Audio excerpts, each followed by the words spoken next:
الصلاة والسلام عليك يا رسول الله، عليك يا حبيب الله، عليك يا نبي الله. السلام عليكم ورحمة الله وبركاته. بسم الله الرحمن الرحيم. الحمد لله رب العالمين،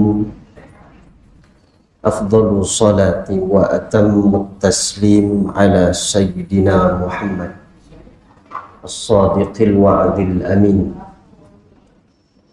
سيدنا محمد وعلى آله وأصحابه الغر الميامين ومن تبعهم بإحسان إلى يوم الدين. أشهد أن لا إله إلا الله وحده لا شريك له، وأشهد أن سيدنا ونبينا محمدا عبده ورسوله وصفيه وخليله، بلغ الرسالة وأدى الأمانة ونصح الأمة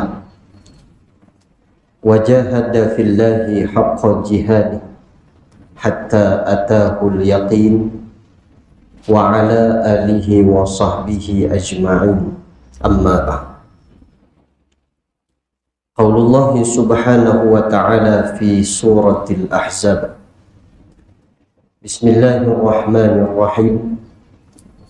يوم تقلب وجوههم في النار يقولون يا ليتنا أطعنا الله وأطعنا الرسول وقالوا ربنا إنا أطعنا سادتنا وكبراءنا فأضلونا السبيل ربنا آتيهم ضعفين من العذاب والعنهم لعنا كبيرا. Allah berfirman di dalam surah Al-Ahzab pada ayat yang ke-66 hingga ayat yang ke-68 yang bermaksud, pada hari ketika muka mereka dibolak-balikkan ke dalam neraka, mereka berkata dengan sesalnya, alangkah baiknya kalau kami dahulu semasa di dunia taat kepada Allah Subhanahu wa ta'ala serta taat kepada Rasulnya. Dan mereka berkata lagi, wahai Tuhan kami, sesungguhnya kami telah mematuhi kehendak pemimpin-pemimpin dan pembesar kami, lalu mereka menyesatkan kami dari jalan yang benar. Wahai Tuhan kami, timpakanlah ke atas mereka itu azab 2 kali ganda, dan laknatilah mereka itu dengan laknatmu sebesar-besarnya. Surah Al-Ahzab ayat yang ke-66 hingga ayat yang ke-68. Faqala Nabi sallallahu alaihi wasallam bi hadis an Sayyidina Thawban radhiyallahu anhu, qala Rasulullah sallallahu alaihi wasallam, innama akhafu ala ummati a'immatal mudillin. Qala wa qala Rasulullah sallallahu alaihi wasallam, la tazalu ta'ifatun min ummati zahirina la yadurruhum man yakhzuluhum hatta ya'tiya amrullah. Diriwayatkan daripada Imam At-Tirmizi daripada Sayyidina Thawban radhiyallahu anhu, beliau berkata, Rasulullah sallallahu alaihi wasallam bersabda, hanya saja aku takut akan umat aku ialah pemimpin-pemimpin yang menyesatkan. Dan katanya telah bersabda Nabi sallallahu alaihi wasallam, sentiasa ada satu puak dari kalangan umatku berada di atas kebenaran dan berkemenangan mereka itu, serta tidak memberi mudarat kepada mereka yang meninggalkan mereka itu, sehinggalah sampainya perintah daripada Allah Subhanahu wa taala.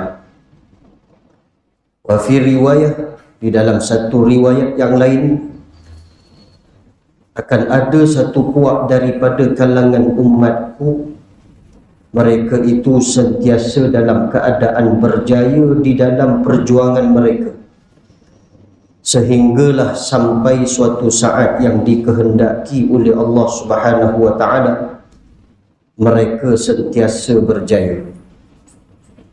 Hadis riwayat Imam At-Tirmidzi, hadisun hasanun sahih. Sadaqallahul azim wa sadaqar rasulul karim. Muslimin, muslimat yang dimuliakan oleh Allah Subhanahu wa taala, bersyukur kita kepada Allah di kesempatan waktu yang diizinkan oleh Allah dapat sama-sama kita meluangkan sedikit masa pada malam ini dengan kita mengambil lagi beberapa pelajaran dan pengajaran, sama ada melalui ayat-ayat Al-Quran yang dibaca atau melalui hadis-hadis Nabi SAW. Mudah-mudahan Allah Subhanahu wa taala menjadikan kita golongan manusia yang sentiasa berada di atas jalan kebenaran. Tuan-tuan muslimin, muslimat yang dimuliakan oleh Allah Subhanahu wa taala, hadis pada malam ini membicarakan satu lagi daripada alamat hampirnya manusia kepada kiamat, di mana antara perkara yang sangat ditakuti oleh Nabi SAW ke atas umatnya apabila muncul pemimpin-pemimpin yang menyesatkan rakyat jelata.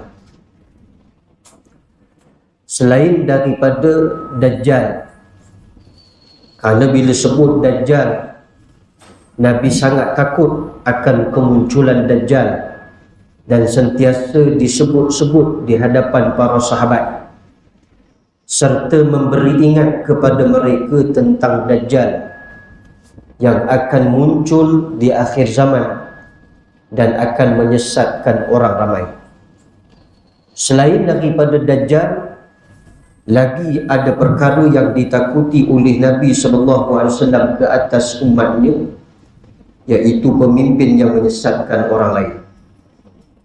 Tuan-tuan muslimin muslimat yang dimuliakan oleh Allah Subhanahu wa taala, kehidupan manusia perlu kepada seorang pemimpin. Bahkan disebut dalam satu hadis, apabila di dalam dunia ni ada 3 sahaja manusia, 3 orang je ada, maka Nabi SAW sebut salah seorang di kalangan mereka mesti diangkat menjadi pemimpin. Maksudnya perlu hidup di bawah seorang pemimpin. Kenapa perlu hidup di bawah seorang pemimpin? Kerana pemimpin ini mereka ibarat seperti kepala. Suatu ulama sebut, hidup manusia tanpa seorang pemimpin seperti badan tanpa kepala. Dia mesti dalam setiap satu-satu perkara itu ada leader dia, ada mas'ul dia, ada pemimpin dia. Kita datang solat berjemaah ramai-ramai, mesti kena lantik satu orang menjadi imam. Imam ni maknanya pemimpin. Dan apabila ada seorang pemimpin, maka menjadi wajib kepada kita semua taat kepada pemimpin itu. Wajib, hukum taat kepada pemimpin itu adalah wajib dalam Islam. Dalilnya mana? Terbitnya hukum wajib itu melalui firman Allah di dalam surah An-Nisa.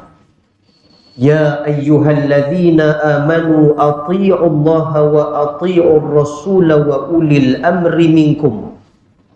Allah sebut, wahai orang-orang yang beriman, taatilah kamu kepada Allah taatilah kamu kepada Rasul dan pemimpin-pemimpin kamu. Ini Allah sebut dalam surah An-Nisa. Maka bila sebut dan pemimpin-pemimpin kamu, wajib kita taat kepada seorang pemimpin. Tak boleh lari. Cuma kita kena faham, kewajipan taat kepada pemimpin itu ada sempadannya, ada batasnya. Kenapa? Melihat di dalam ayat yang kita bacakan tadi, ati'ullah wa ati'ur rasul wa ulil amri minkum. Cuba kita tengok sekejap. Pertama, perkataan Allah sebut ati'ullah, taat kepada Allah itu ada perkataan ati'u, wajib taat sebab dia datang dalam bentuk fi'il amar, artinya perintah. Maka wajib kita taat kepada Allah Subhanahu Wa Taala. Kemudian Allah sebut wa ati'ur rasul, dan taatilah kamu kepada Rasul. Ada lagi perkataan ati'u, menjadi wajib kita taat kepada Rasul, utusan Allah. Tiba-tiba pada perkataan ulil amri, pemimpin ini, Allah tidak datangkan perkataan ati'u. Sebaliknya yang ada dalam Quran, ati'ullaha wa ati'ur rasul wa ulil amri minkum. Wa ulil amri dia Allah sebut. Maksudnya apa? Maksudnya dekat situ ada perbahasan. Kenapa Allah Ta'ala hilangkan perkataan ati'u pada taat kepada pemimpin tadi? Supaya kita faham, taat kepada pemimpin ini selagi mana yang betul. Yang salah tak wajib taat. Sebab apa? Sebab kalau Allah datangkan perkataan ati'u ulil amri, maka wajiblah kita taat kepada seorang pemimpin itu sama ada perkara yang betul atau perkara yang salah. Menjadi wajib 100%. Jadi Allah hilangkan perkataan ati'u dengan membawa maksud ialah taat kepada pemimpin itu yang betul. Yang tak betul jangan taat. Dalil daripada hadis-hadis Nabi SAW, dan saya kira pernah keluar 2 bulan yang lepas dalam khutbah Jumaat Jabatan Agama Islam Negeri Selangor. Hadis Nabi sebut apa? Alal mar'il muslim as-sam'u wa ta'atu fima ahabba wa karih.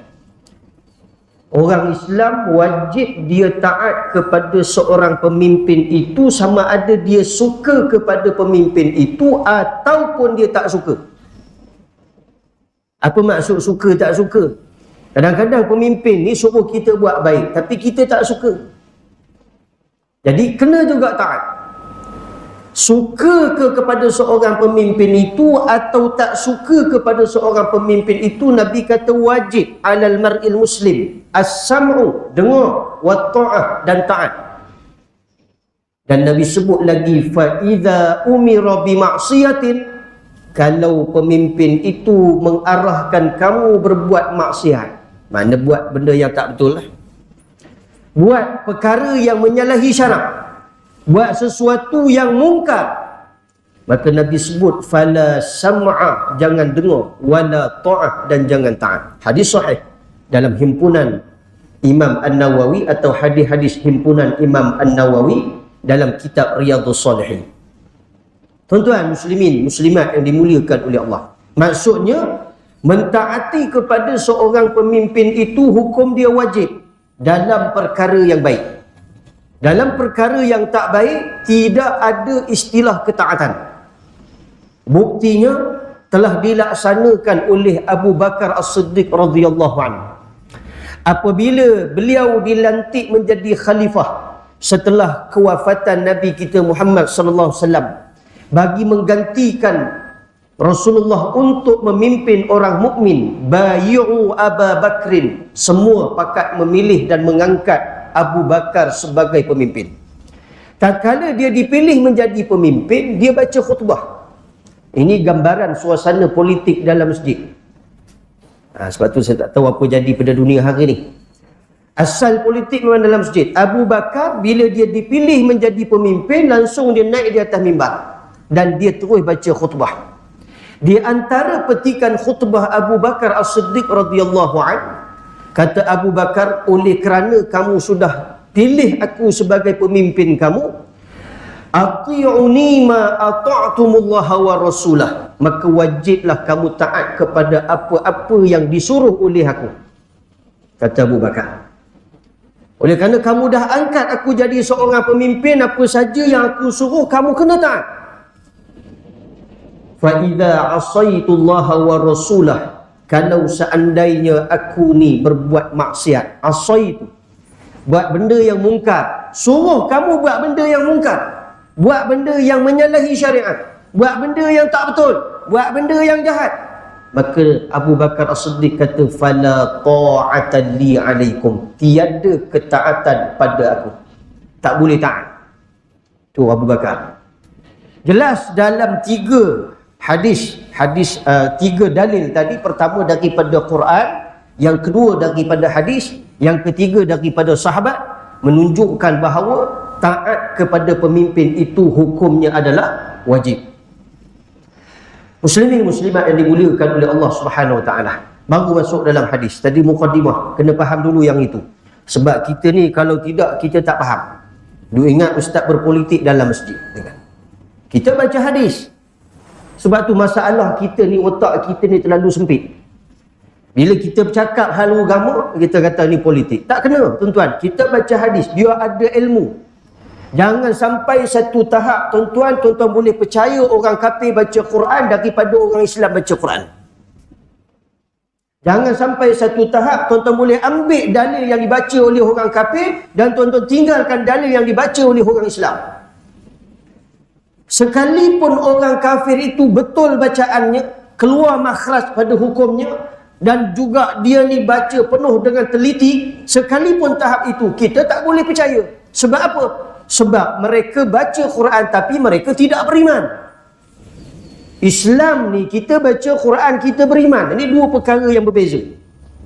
Lepas tu kita kena jelaskan benda ni. Sebab generasi kita hari ni dah keliru. Mana satu Israel, mana satu Palestin. Tengok peta yang sama juga, katakan. Tengok peta, ini Palestin, ini Israel, ini Palestin. Last kali disalahkan Palestin. Bukan. Ini dunia sekarang ni. Maka sebab tu kita sebut awal-awal tadi sebagai mukaddimah. Kerana hadis ni, dia sensitif. Bila kita belajar dengan betul. Jangan duk main politik. Politik cerita lain. Lah ni bila ada ilmu, baru kita faham. Tuan-tuan muslimin muslimat yang dimuliakan oleh Allah SWT. Melalui hadis yang diriwayatkan oleh Imam At-Tirmizi daripada Sayyidina Thawban radhiyallahu anhu. Nabi sebut, innama akhafu ala ummati a'immatal mudillin. Hanya saja aku takut ke atas umatku ialah pemimpin-pemimpin yang menyesatkan. Baik, kita berhenti kat situ dulu. Bukan berhenti kuliah. Nak hurai bagi supaya tuan-tuan boleh faham. Apa makna pemimpin dalam Islam? Tu kena tahu dulu. Takrifan dia kena tahu dulu. Jangan fikir bila sebut pemimpin je pangkat, duit banyak, harta banyak. Bukan. Ada kuasa, bukan. Makna pemimpin dalam Islam ialah apabila seseorang itu mampu membawa orang ramai pada jalan Allah. Itulah makna pemimpin. Saya ulang balik. Makna pemimpin dalam Islam ialah boleh membawa orang ramai pada jalan Allah. Itu makna pemimpin. Sebab tu Tok Imam, dia jadi imam. Pasal apa? Dia nak bawa makmum ni. Betul imam, betul lah makmum. Salah imam, salahlah makmum. Ya ke Ustaz? Salah imam, salah makmum. Batal imam je lah, makmum tak batal. Kan? Kalau imam bantai 5 rakaat, makmum pun ikut 5 rakaat, sama lah. 2 kali 5, 5 kali 2. Tuan lah. Nak sebut kata apa tuan-tuan? Hakikatnya, makna pemimpin itu pun dah jelas. Esok kalau tuan-tuan nak jadi pemimpin, tuan-tuan kena pegang makna ni. Boleh tak bawa orang ramai pada jalan Allah atau tidak? Kalau tak boleh, jangan jadi pemimpin. Sebab apa? Ni sebab kita tak mau keluar daripada garis ni. Batas pemimpin itu boleh bawa pada jalan Allah. Kalau tak boleh bawa, takut dia masuk fasa yang kedua ni, iaitu pemimpin yang menyesatkan orang ramai. Tuan, dalam dunia akhirat, di akhirat esok, kita semua akan berada di belakang pemimpin masing-masing. Saya cakap ni bukan cakap kosong, Quran yang kita baca tadi, surah Al-Ahzab. Akhirat esok, semua masing-masing manusia ni akan duduk di belakang pemimpin dia. Dekat dunia dia pilih siapa, dia pangkah siapa, akhirat esok dia duduk belakang orang ni. Jadi kalau pemimpin tu baik, nasib kita akhirat insya-Allah baik. Kalau pemimpin tu tak baik, nasib kita ke akhirat tak akan jadi baik. Kerana ayat Quran yang kita bacakan tadi, Allah sebut tatkala ahli neraka dibolak-balikkan mukanya ke dalam neraka. Jadi ayam panggang tu, kan? Saya tengok sate letak atas tu kan, pusing sini, pusing sini. Manusia ni tatkala dibakar dalam neraka, dibolak-balikkan muka mereka ke dalam neraka, kata Allah, lalu mereka berkata dengan sesalnya, alangkah baiknya dekat dunia dulu kami taat dan patuh kepada Allah dan Rasul. Tapi malah kami taat kepada pemimpin kami yang telah menyesatkan kami dari jalan yang benar. Nampak tak tuan-tuan kat situ ayat dia? Jadi waktu tu pemimpin ini akan disumpah oleh pengikut dia dalam neraka. Apa sumpahnya? Ya Allah, ya Tuhanku, engkau seksa dia ni lebih daripada kami, sebab dia kami duduk dalam neraka.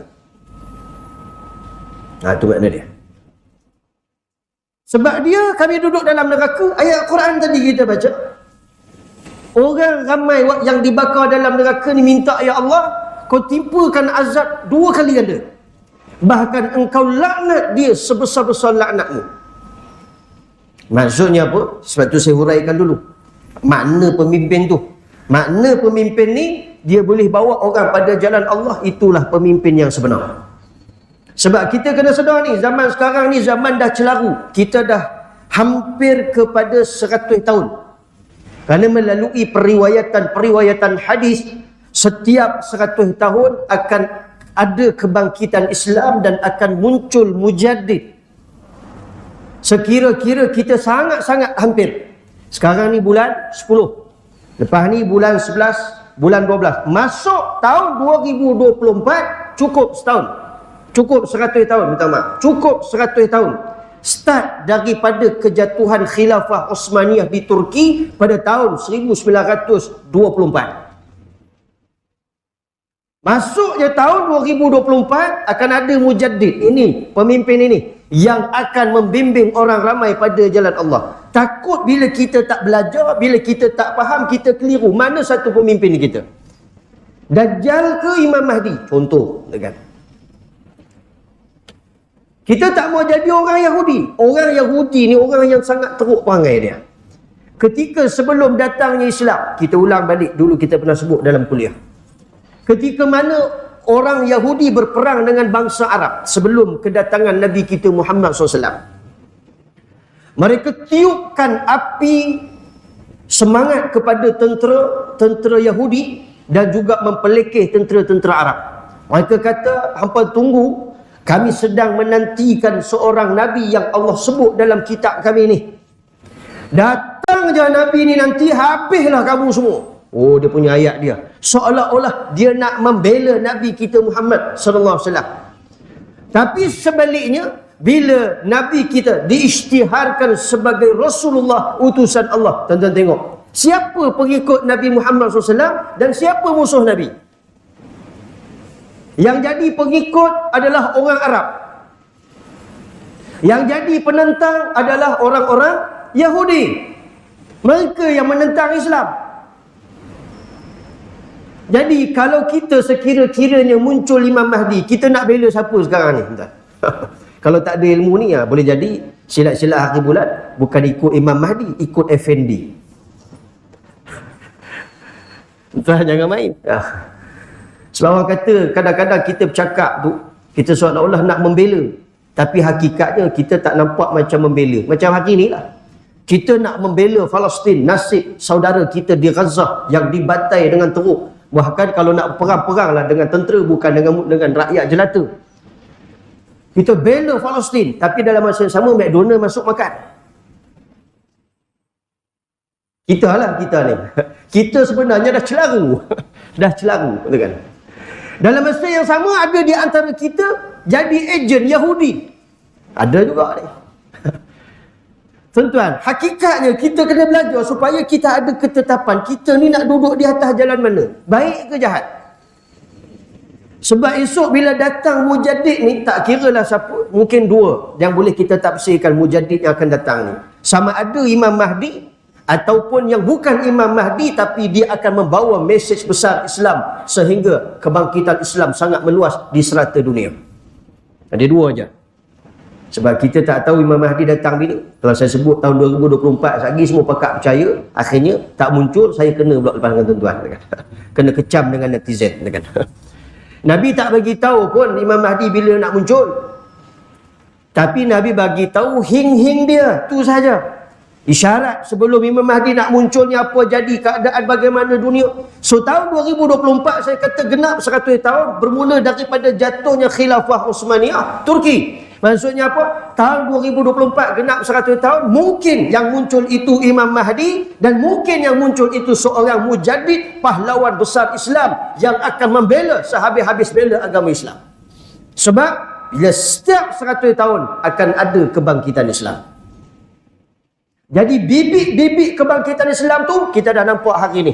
Bila mana Brigade Al-Qassam bantai orang-orang Israel. Bantai Israel. Pasal apa? Dia pemula dulu. Ini maksudnya dah ada semangat dah tu. Dah ada isyarat dah tu. Ustaz, kenapa lah pergi bantai orang hidup dalam keadaan aman? Tuan-tuan, selama hari ni Gaza tak pernah aman pun. Kita duduk kat mana kita pun tak tahu. Bukan? Gaza tak pernah aman. Hari-hari kena bantai. Cuma kali ni diperhebat, diserang dulu. Bukan Israel serang dulu, dia serang dulu pula. Tuan-tuan, bila dia serang dulu, kita kena faham, dalam Islam ni, dia ada dua je. Sama ada menang atau mati syahid. Tak ada istilah patah balik, tuan-tuan. Itu yang diisytiharkan oleh panglima perang dia. Saudara Muhammad Hamzah. Dan Hamzah nama dia. Dia ni isytiharkan dalam media sosial. Diumumkan seluruh dunia, oleh kerana kami yang dah mula peperangan ini, maka kami akan pilih sama ada kami menang atau kami mati. Itu yang orang Israel jadi bengong tu. Pasal apa? Tak menyerah ni. Dua je, mati ataupun menang. Kita macam mana, tuan-tuan? Menang atau lari balik? Mati tak mahu dah tentu. Sayang anak bini, sayang harta, sayang pangkat. Itu hakikat dia, tuan-tuan. Muslimin muslimat yang dimuliakan oleh Allah SWT. Baik, hakikatnya apa pula ta'rifan a'immatul mudillin? Definisi makna pemimpin yang menyesatkan. Itu kena tahu juga. Kalau sebut pemimpin juga, faham situ je. Sekarang kita nak sebut apa makna pemimpin yang menyesatkan. Disebut dalam kitab ini, pemimpin yang a'immatul mudillin yang menyesatkan itu adalah mereka yang tidak menurut hukum syarak atau jahil mereka akan hukum syarak dan bertindak hanya menurut fikiran mereka semata-mata. Tu makna dia. Makna pemimpin yang sesat ni, dia ni jahil hukum syarak. Tak tahu apa. Dah tak mengenal halal haram. Dah tak peduli zalim tak zalim. Dah tak peduli kesusahan dan kesenangan orang. Dah tak peduli dah. Ni pemimpin ni, dia jahil. Sebab kalau kita hidup di atas hukum syarak, tuan-tuan, kita lebih selamat. Sebab tu tuan-tuan ambil contoh Brigade Al-Qassam. Tak kala dia menyerang Israel. Dia serang Israel daripada daratan ni, tuan-tuan, masuk. Daripada sayap Sakar dia tu, satu unit Sakar yang datang melalui payung terjun. Menyerang Israel ni, tuan-tuan. Kerana mereka masih berada di atas hukum syarak. Mereka tak bunuh kanak-kanak, mereka tak bunuh orang tua, tak bunuh orang perempuan. Pasal apa? Itu ketetapan yang ada dalam syarak. Kalau hidup tak ada hukum syarak, jadi macam Israel. Dia bukan peduli kanak-kanak ke, perempuan ke, orang tua. Yang penting semua kena. Andainya Brigade Al-Qassam ni dia tak ada hukum syarak dalam hidup dia, Dah lama orang Israel ni habis disapu bersih. Dah lama. Masuk tu habis semua. Kau siapa? Israel je mati. Israel je mati. Tapi tidak. Pasal apa? Hukum syarak mengajar kita dalam peperangan. Tak boleh bunuh kanak-kanak. Tak boleh bunuh wanita. Tak boleh bunuh orang tua. Jadi itu yang diamalkan. Begitu juga seorang pemimpin. Dia kena hidup dengan hukum syarak. Kalau dia tak hidup dengan hukum syarak, dia akan langgar batas-batas syarak. Dia akan buat benda yang jahat, buat benda yang mungkar, yang mengundang kemurkaan Allah Subhanahu Wa Taala. Dia akan buat. Sebab tu kita bawa dulu takrifan pemimpin yang menyesatkan ini, dia ni jahil hukum syarak. Dahlah jahil. Kemudian pula bila dia bertindak satu-satu perkara, dia guna otak dia. Dia tak guna nasihat orang. Dia tak mau dengar orang bagi nasihat ke orang bagi teguran, dia tak mau dengar. Dia ikut kepala dia je.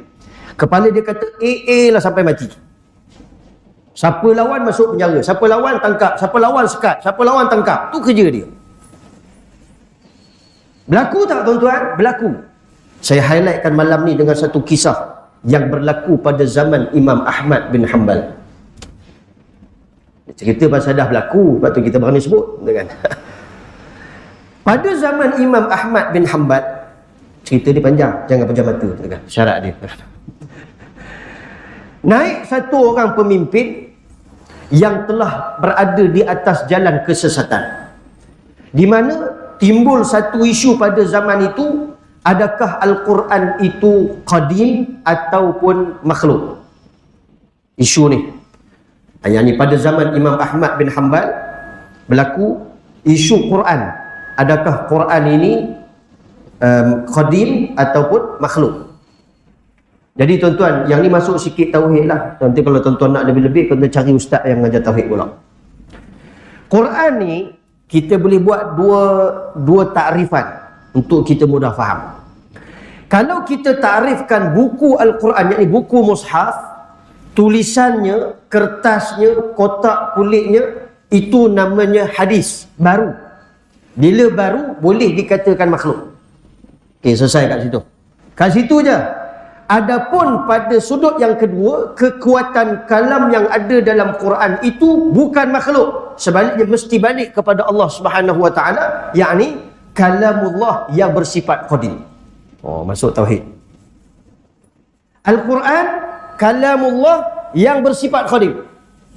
Tak boleh kita kata Quran ni sifat dia makhluk. Kalau kita kata sifat Quran ni makhluk, maksudnya kita boleh ubah Quran ni sesuka hati.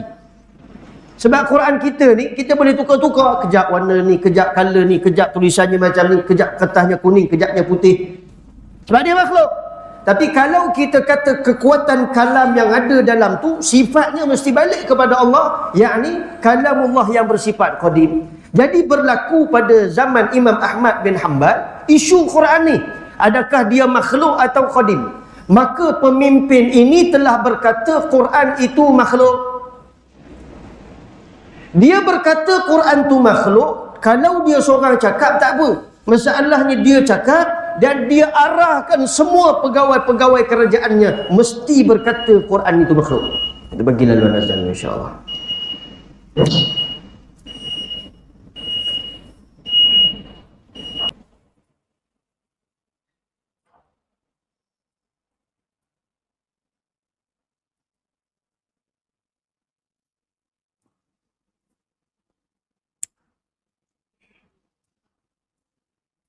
Muslimin muslimat yang dimuliakan oleh Allah Subhanahu Wa Taala. Berbalik isu ni. Isu pada zaman Imam Ahmad bin Hanbal, naik satu orang pemimpin yang telah berada di atas jalan kesesatan. Kalau dia seorang sesat tak apa. Masalahnya dia telah mengarahkan orang lain pun sama macam dia juga. Dia arahkan semua pegawai-pegawai kerajaan mesti bercakap Quran ni makhluk. Siapa yang lawan, dia akan dihukum. Kemudian dia arahkan rakyat jelata semua sekali mesti berkata Quran tu makhluk. Ini namanya a'immatul mudillin ni. Kalau dia seorang sesat, dia seorang je masuk neraka. Ni tidak, dia bawa orang lain masuk neraka. Sebab itulah saya sebut awal-awal tadi, kita orang Islam ni jangan bertindak ikut nafsu, guna akal supaya hidup dunia akhirat kita lebih baik.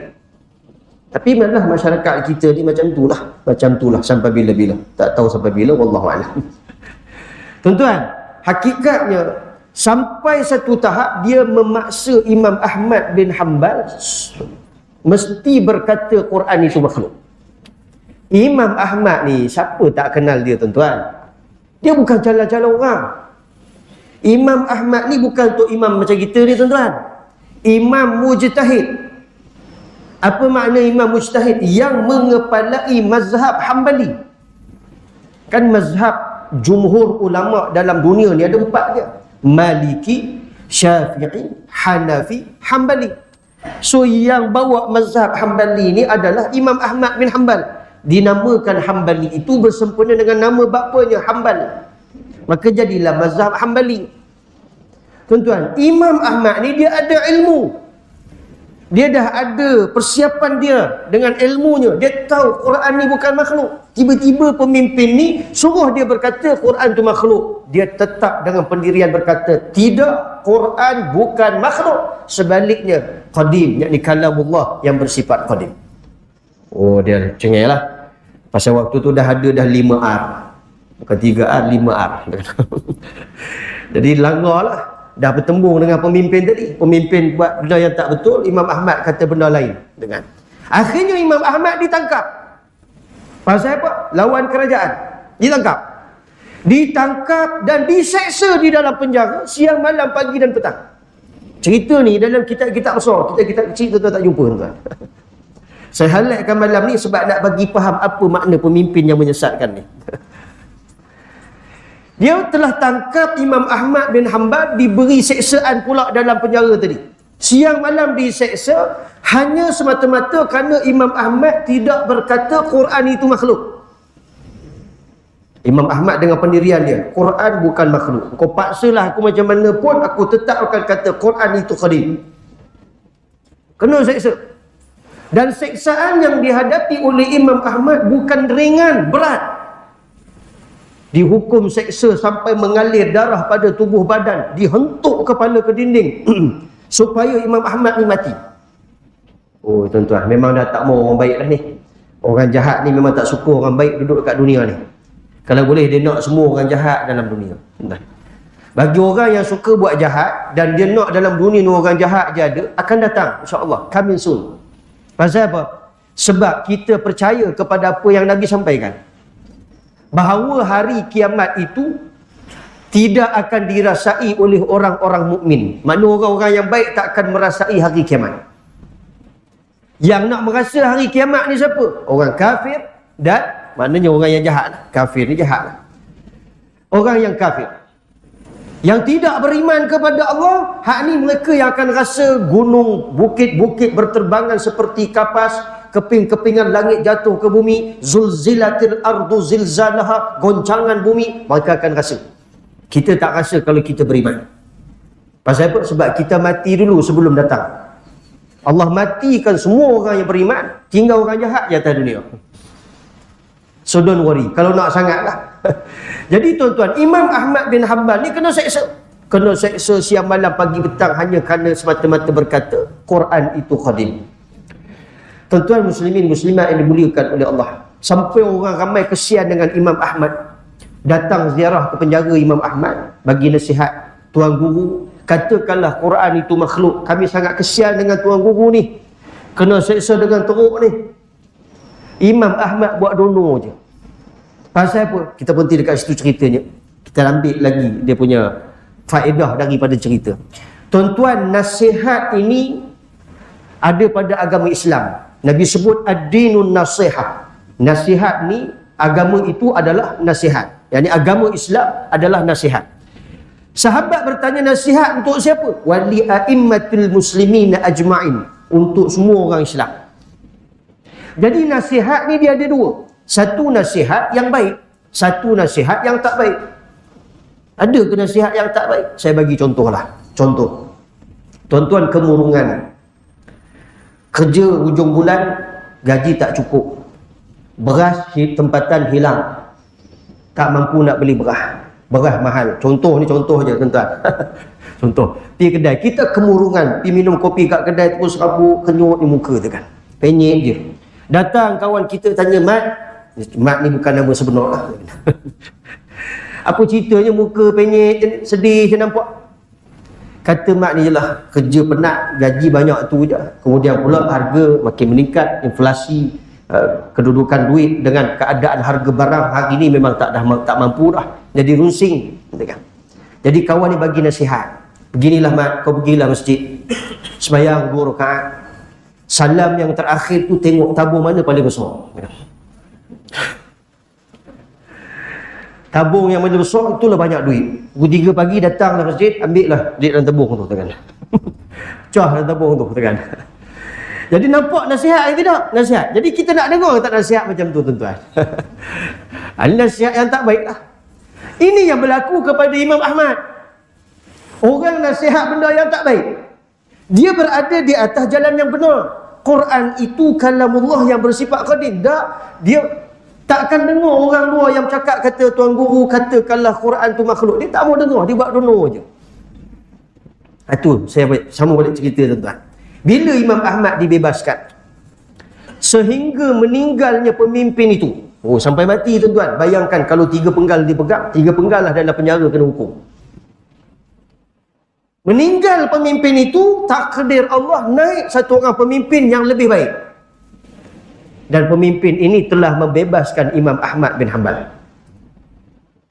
Bila Imam Ahmad dibebaskan, Imam Ahmad mulakan pengajian macam biasa balik kerana dia adalah imam mujtahid, menyampaikan ilmu kepada orang ramai. Satu hari, ketika dia sedang menyampaikan ilmu, jangan tengok jam, cerita pun nak habis lah. Dia bunyi tetek, ustaz dia tak berhenti lagi. Tuan-tuan, satu hari ketika dia menyampaikan ilmu, datang pegawai yang pukul dia dalam penjara tu, di dalam majlis ilmu tersebut. Hal keadaan matanya buta. Oh, ni pencen awal lah ni. Sebab dia tak jadi pegawai penjara dah ni sebab kerana mata dia dah buta. Takkan nak pukul orang tak nampak. Jadi bila dia buta, satu hari ketika dalam majlis ilmu, dia datang dalam majlis ilmu Imam Ahmad bin Hanbal. Imam Ahmad nampak daripada jauh. Selesai majlis ilmu, Imam Ahmad bertemu dengan laki-laki tadi, tanya. Ni kira balas dendam balik ni. Tanya Imam Ahmad, kata Imam Ahmad, ketika aku ditangkap, disumbat dalam penjara, engkau seksa aku tanpa ada belas kasihan. Tak ada ke? Kalau bahasa saya paling mudah, kau tak ada ke sifat kasihan?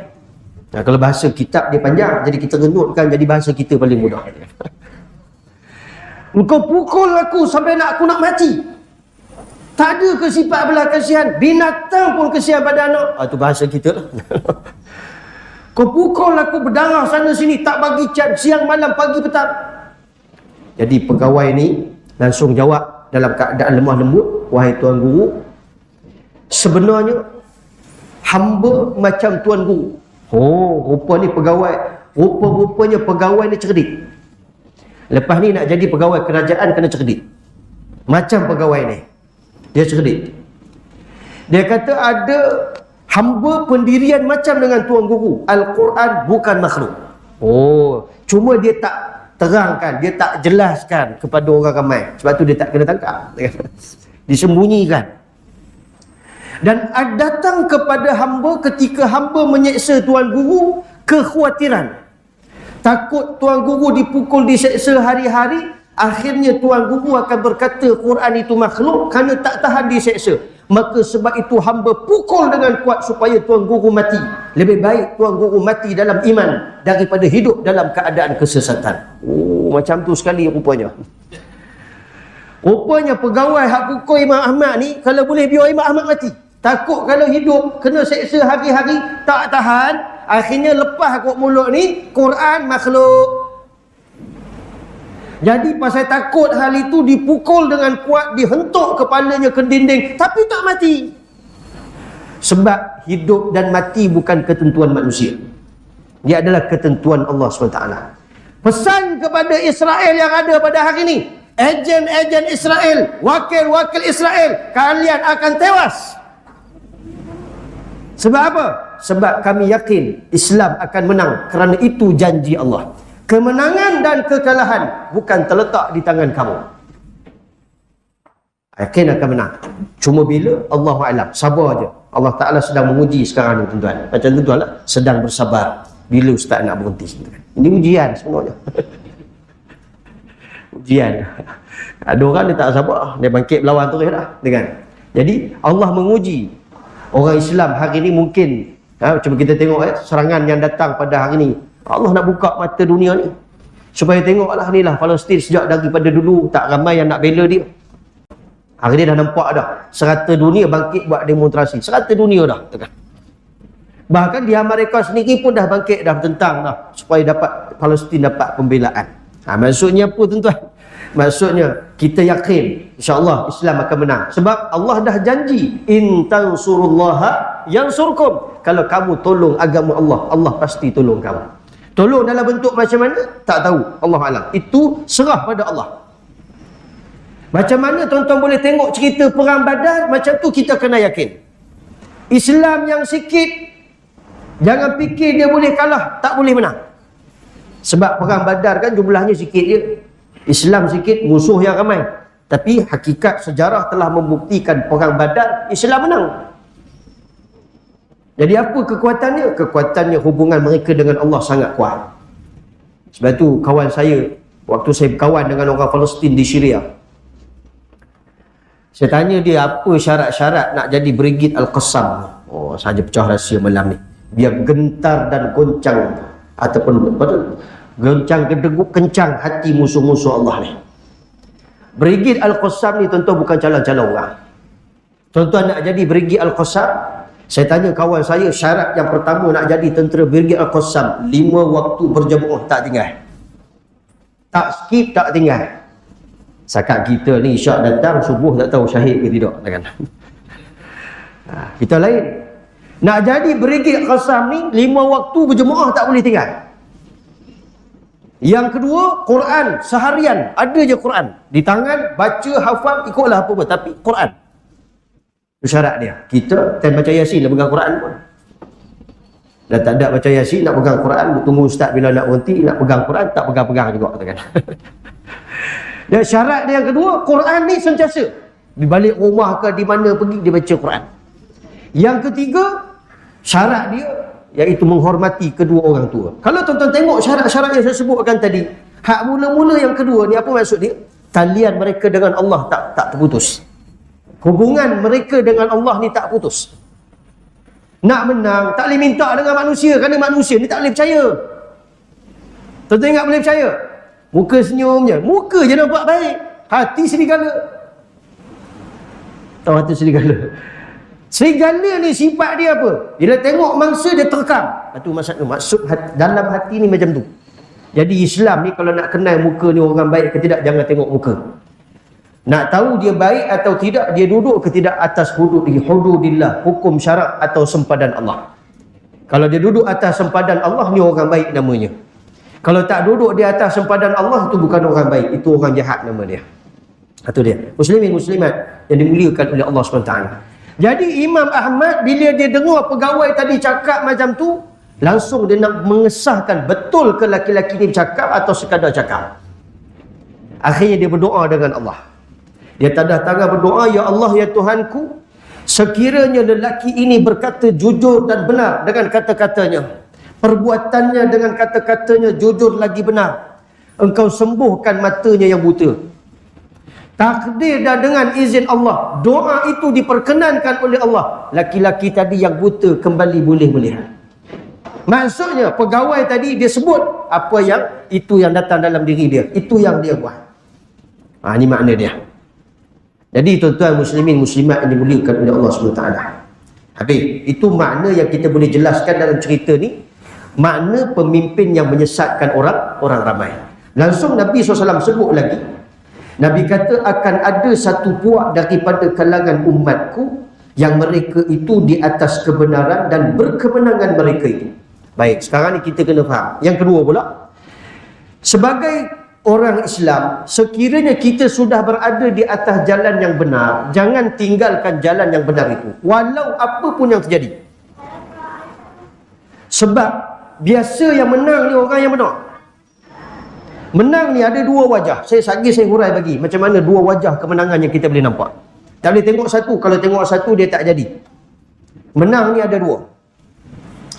Baik tuan-tuan, bila kita dah duduk di atas jalan kebenaran dan kita tahu itu jalan yang benar, tak lari daripada hukum syarak, tak bertentangan dengan syariat Allah Subhanahu taala, maka kekallah kita atas jalan itu sampai apa pun yang terjadi, tak usah dipedulikan, pegang kuat-kuat.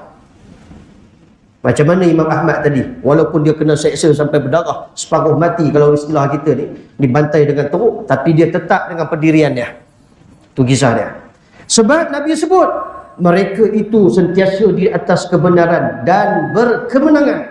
Maksudnya menang, diberi kemenangan. Baik, dekat sini saya nak huraikan, di mana kemenangannya? Ada dua.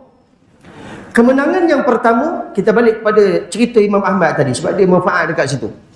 Kemenangan yang pertama ialah apabila di saat orang lain menyatakan Quran itu makhluk, Imam Ahmad berjaya mempertahankan imannya. Itu kemenangan yang pertama.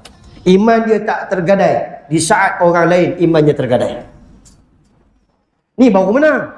Sakat menang, yang angkat piala tu belum lagi, tapi muka penyek dia rasa, susah hati dia rasa, tu belum menang lagi. Menang yang sebenar macam Imam Ahmad tadi, apa pun yang berlaku kepada dia, dia duduk di atas jalan yang benar. Maksudnya apa? Itu iman dia. Itu iman dia.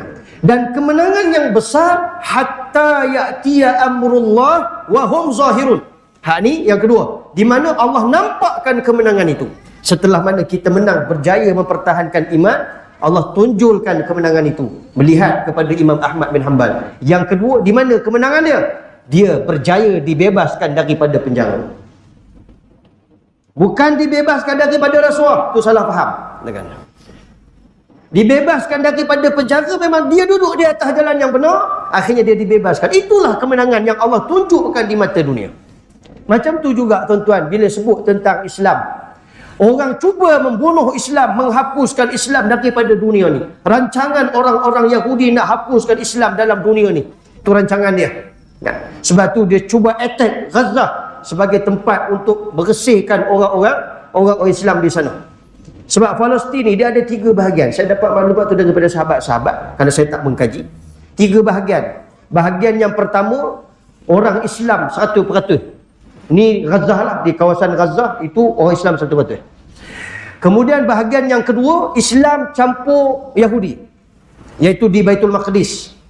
Di Baitul Maqdis, yang ni bercampur, Yahudi dengan Islam bercampur. Dan ada satu lagi kawasan yang tu semua 100% Israel. Tak ada orang Islam, tak ada orang Palestin, semua orang Israel belaka. 3 ni. Jadi mereka attack Gaza ni sebab Gaza ni pure 100% orang Islam. Mereka cukup takut dengan Islam, mereka nak hapuskan Islam. Dah lama dah. Batu semalam bila dengar cerita surat layang yang ditaburkan di atas bumi Gaza supaya keluar daripada tempat tersebut, saya timbul tanda tanya tuan-tuan. Sebab apa? Saya belajar daripada Andalusia. Belajar daripada Andalusia. Andalusia orang Islam dihambat keluar, sampai dekat sana semua kena sembelih. Itu dekat Andalusia. Kelemahan orang Islam yang dinyatakan oleh orang Yahudi, mereka tak pernah belajar daripada sejarah.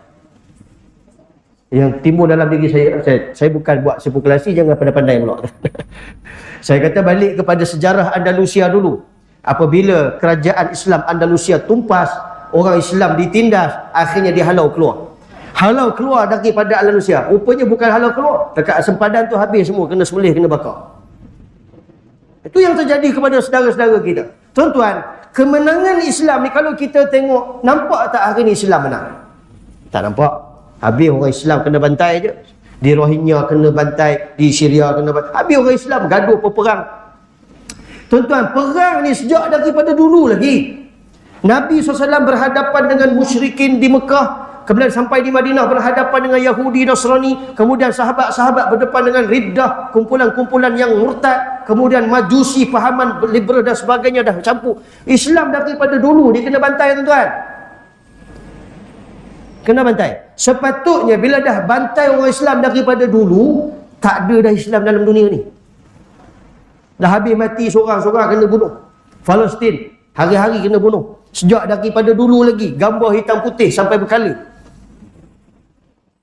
Lama dah orang Islam kena bunuh. Patutnya bila dah bunuh Islam ni, dah tak ada Islam dalam dunia ni. Tapi bagaimana Allah nak buktikan kemenangan yang kita tak nampak? Rupanya Allah sedang membantu agama Islam. Mati satu orang Islam, Allah gantikan 10 orang Islam yang lebih baik. Pesan kepada orang Israel tu, kau bunuh suatu orang Islam yang ada di Gaza, yang akan lahir 10 kali ganda. Generasi ini akan bantai kamu sehabis-habisnya. Sebab apa? Sebab orang Yahudi ni tak ada peluang untuk hidup. Bukan sekarang ni muncul Imam Mahdi esok, dia tak ada peluang untuk hidup. Sekarang ni dia boleh rasa dia hebat kerana kuasa dunia di tangan mereka. Jadi tuan-tuan muslimin muslimat yang dimuliakan oleh Allah SWT, balik kesimpulan daripada hadis yang kita baca. Pertama, antara perkara yang Nabi cukup takut berlaku kepada umatnya selain Dajjal adalah pemimpin yang menyesatkan. Apa makna pemimpin yang menyesatkan? Maksudnya dia jahil terhadap hukum syarak dan tindakan dia hanya menurut fikiran dia semata-mata. Ini kita takrifkan awal-awal tadi. Dia ni tak betul, dia ajak orang semua benda tak betul, bahkan bukan dia ajak, dipaksa orang supaya jadi tak betul. Jadi kita kena ambil kesimpulan yang kedua, bila kita berhadapan dengan satu orang pemimpin yang tak betul, kita kena faham Islam. Wajib tak kita taat kepada seorang pemimpin? Wajib. Hukum taat kepada pemimpin adalah wajib. Tapi dalam yang baik, dalam perkara yang betul. Yang tak betul, tak boleh taat. Itu pesan Nabi, fala sam'a wala ta'at. Tak boleh dengar dan tak boleh taat. Kita dah hurai awal-awal tadi. Bagi yang lambat datang, mungkin hari ni dia dengar, kan? Tadi awal-awal kita dah hurai dengan Quran, dengan dalil hadis, dengan dalil sahabat. Banyak dah kita dah hurai. Jadi kita boleh faham, kita kena taat macam anak. Wajib taat kepada kedua ibu bapa. Wajib taat kepada kedua ibu bapa bagi seorang anak. Tapi taat seorang anak macam mana orang ramai taat kepada pemimpin. Yang betul, yang tak betul jangan taat. Dia tengok ustaz tak berhenti lagi kuliah, mak harap kamu keluar daripada Islam. Tuan, macam mana? Nak terima ke tak? Kedak aku tak taat, nanti aku anak derhaka. Tak ada istilah derhaka pada ketika itu. Dalam perkara yang tak betul, tak boleh. Itu Nabi sebut, fala sam'a wala ta'ah. Tapi dalam perkara yang betul, silakan. Tak ada masalah. Kamu suka ke, kamu tak suka ke, kamu kena taat. Dia suruh kita keluar ramai-ramai solat berjemaah, wajib kita kena keluar ramai-ramai. Kita suka ke, kita tak suka ke, kena taat. Itu maksud dia. Kesimpulan yang ketiga, berlaku pada zaman Imam Ahmad bin Hanbal, muncul satu orang pemimpin yang sesat dan telah menyesatkan orang lain.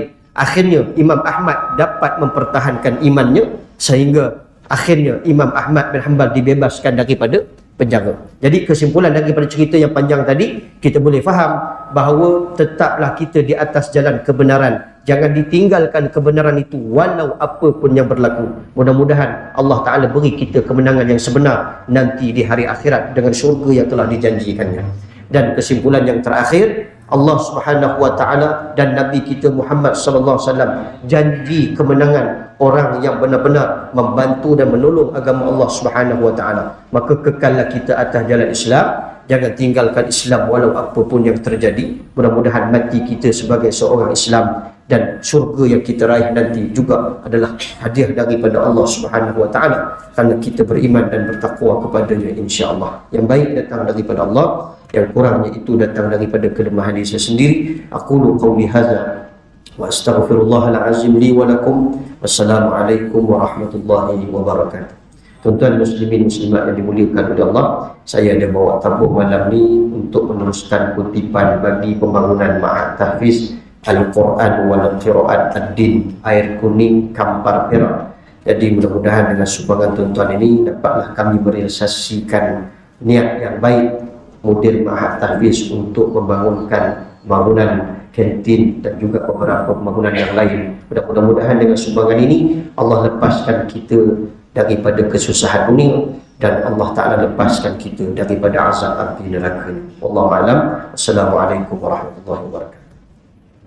A'udzubillahi minasyaitonirrajim. Bismillahirrahmanirrahim. Alhamdulillahi rabbil alamin. Wassalatu wassalamu ala rasulillahil amin wa ala alihi wa sahbihi ajma'in. Allahumma ansuril Islam wal muslimin fil Palestin, fi Gaza wa fi Malaysia wa fi kulli makan wa fi kulli zaman. Allahumma ya munzilal kitab wa ya mujriyas sahab wa ya hazimal ahzab ihzimhum wa ansurna alaihim. Wa sallallahu ala sayyidina Muhammad wa ala alihi wa sahbihi wa sallam walhamdulillahi rabbil alamin.